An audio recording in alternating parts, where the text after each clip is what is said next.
Missing हामी back again with a new video. So म चाहिँ हिजो बेलुका घरमा आइपुगेको थिएँ।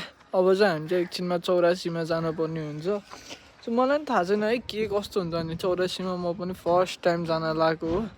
अनि म लास्ट एक्साइटेड छु। एक्साइटेड छ भन्दा नि एकदम एक्साइटेड छु बिकज थाहा छैन नि त के कस्तो हुन्छ भनेर। फर्स्ट टाइम जान लागेको लेट्सी के कस्तो हुन्छ भने। सो त्यही नै त हो त। अनि थाहा छैन यो 84मा के कस्तो हुन्छ भनेर भाउजूलाई सबैको 84 टिका लाउने बुढी अजीलाई चाहिँ दुलैनी जस्तो बनाएर घरबाट निकालेर मन्दिर लाने होइन। अनि त्यसपछि पूजा गर्ने अनि उहाँको आशीर्वाद थाप्ने त्यही हो।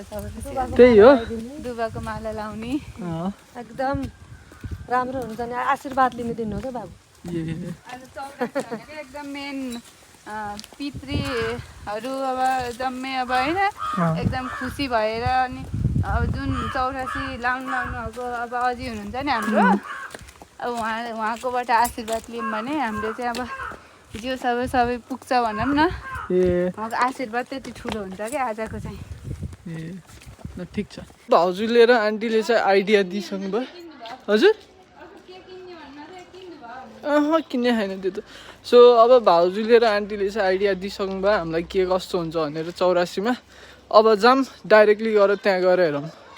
सो त्यही त हो त। मलाई पनि थाहा छैन मेरो नि फर्स्ट टाइम हो यो 84मा जानु लाग्यो के कस्तो हुन्छ भनेर। अब त्यहीँ गएर डाइरेक्ट फेस टु फेस हेरौँ न। म चाहिँ फेस टु फेस हेर्छु तपाईँहरूलाई चाहिँ भिडियोको थ्रुबाट देखाउँछु। होटल छैन पसल हो।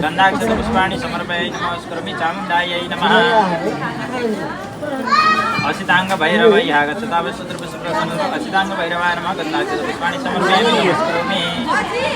ओम असिताङ्ग भैरवाय नमः भैरवै आगच्छतावः सूत्रपुष्पप्रसन्नः भैरवाय नमः। हजुर